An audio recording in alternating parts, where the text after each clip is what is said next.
Hello students, मैं हूं मयंक खंडेलवाल। आज मैं बात करने वाला हूं जेई मेंस के कुछ पैटर्न्स की। मैं हर दिन एक वीडियो अपलोड करने वाला हूं जिसमें मैं जेई मेंस में जो रिपीटेड क्वेश्चंस हैं, रिपीटेड पैटर्न्स हैं, उन पर वीडियो बनाऊंगा डेली की एक। यानी कि 80 दिन अपने पास जेई मेंस के लिए लगभग बचे हुए हैं अभी 2024 मेंस के लिए। तो मैं 80 दिन में लगभग 80 पैटर्न कवर अप करने वाला हूं। तो जिनको ये वीडियोस देखनी है वो इस चैनल को जरूर सब्सक्राइब कर लीजिए। ठीक है, तो स्टार्ट करते हैं। पहला पैटर्न क्वाड्रेटिक इक्वेशन का, कि अगर अपन को कभी हायर डिग्री इक्वेशन दे रखी है बेटा, जैसे कि इसमें क्वेश्चन में पूछा गया है the number of the solution of the equation. ये ऐसा क्वेश्चन 2022 में 2 से 3 बार पूछा गया है और जेईई मेंस 2023 में एक बार पूछा गया है। तो देखिए बेटा कि कैसे करते हैं ऐसे पैटर्न के क्वेश्चन। तो सबसे पहले क्या है, हायर डिग्री इक्वेशन अगर दे रखी है। दूसरी बात, फर्स्ट और लास्ट कोएफिशिएंट सेम है। देखो दोनों का कोएफिशिएंट 1 1 है। सेकंड और सेकंड लास्ट कोएफिशिएंट अगर सेम है और बीच में कोई और कोएफिशिएंट है, तो सबसे पहला काम क्या होगा कि जो बीच में जो पावर है e की पावर 2x से दे रखा है, तो उससे क्या करो, डिवाइड। क्या करो, डिवाइड। जैसे कि अगर e की पावर 4x को अगर e की पावर 2x से डिवाइड करें तो क्या आएगा बेटा, e की पावर 2x।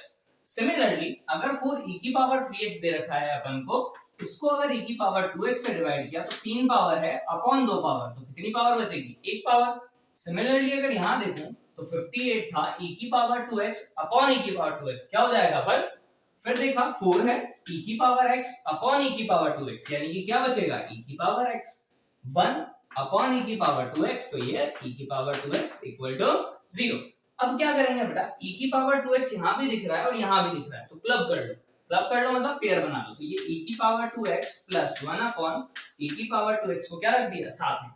इसी तरह 4 e की पावर x है, 4 अपॉन e की पावर x है, तो मैंने दोनों में क्या कॉमन ले लिया बेटा, 4। यानी यहाँ क्या बचा, e की पावर x, यहाँ क्या बचेगा 1 अपॉन e की पावर x। माइनस का 58 था, उसको क्या लिख दिया हमने पीछे, इक्वल्स टू 0।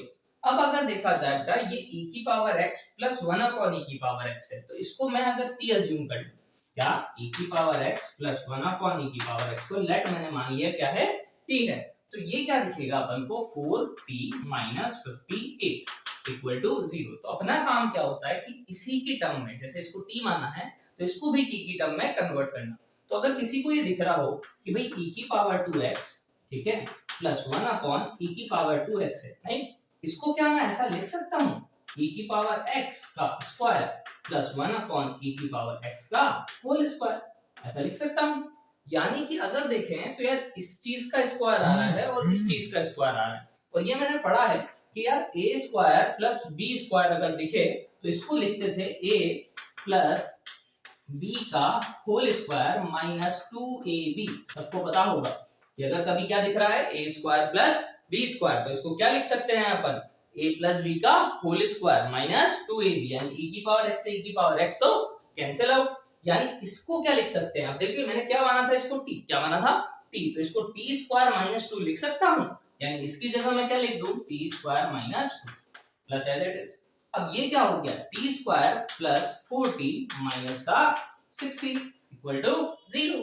यानी कि तो क्वाड्रेटिक बन गई जिसकी मिडिल टर्म स्प्लिटिंग सबको पता है कि भाई t स्क्वायर अगर फैक्टर करूं, मल्टीप्लाई करने पे माइनस 60 प्लस करने पे 4, तो एक फैक्टर क्या हो जाएगा, t माइनस 10 और t प्लस 6 आ गया।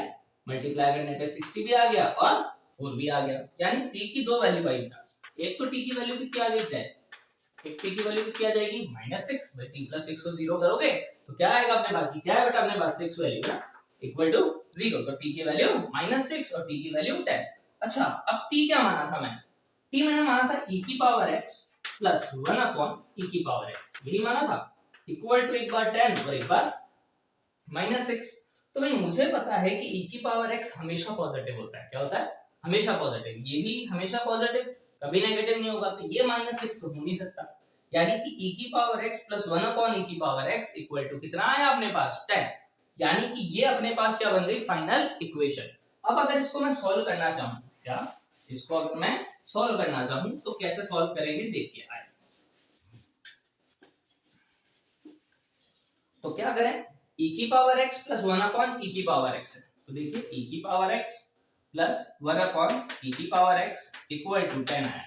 तो मैंने अगर e की पावर x को u अज्यूम कर लिया, क्या कर लिया, या y अज्यूम कर लिया, तो ये क्या दिखेगा, y plus 1 upon y equal to 10। यानी कि अगर एलसीएम ले लें तो y square 9 plus 1 equals to 10y। Same to same इसको इधर लाया तो y स्क्वायर माइनस का tan y प्लस का 1 इक्वल टू 0। अब y की अगर मैं वैल्यू निकालना चाहूं तो कैसे निकालूंगा बेटा, y इक्वल टू क्वाड्रेटिक की वैल्यू कैसे निकालेंगे, मिडिल टर्म स्प्लिटिंग तो नहीं हो रही, तो क्या लगाएंगे minus b plus minus b square minus 4ac upon 2a। तो यहां से कितनी वैल्यू निकली, दो वैल्यू, कितनी वैल्यू निकली, किसकी दो वैल्यू निकली बेटा, अपने पास y की, y क्या माना था मैंने, e की पावर x को, यानी e की पावर x 2 आ रहा है। अब मुझे ये बताओ कि ये पॉजिटिव आ रहा है या नेगेटिव आ रहा है, अब ये अपन को पता करना है। तो भाई मुझे पता है e की पावर x हमेशा क्या होता है, पॉजिटिव, tan प्लस समथिंग करूंगा पॉजिटिव आएगा, tan माइनस ये tan से छोटा ही आएगा, रखूंगा तो पॉजिटिव ही आएगा, यानी कि दोनों ही वैल्यू क्या आ रही है, पॉजिटिव। मतलब इसके कितने रियल सॉल्यूशन होंगे बेटा, दो real solution. Similarly same to same question ये है। अब ये आप खुद ट्राई करके देखिए कि e की पावर क्या करोगे, डिवाइड करोगे किससे, मिडिल से 4x से, ठीक है, और फिर वापस सेम टू सेम पैटर्न से क्या कर सकते हो, सॉल्व।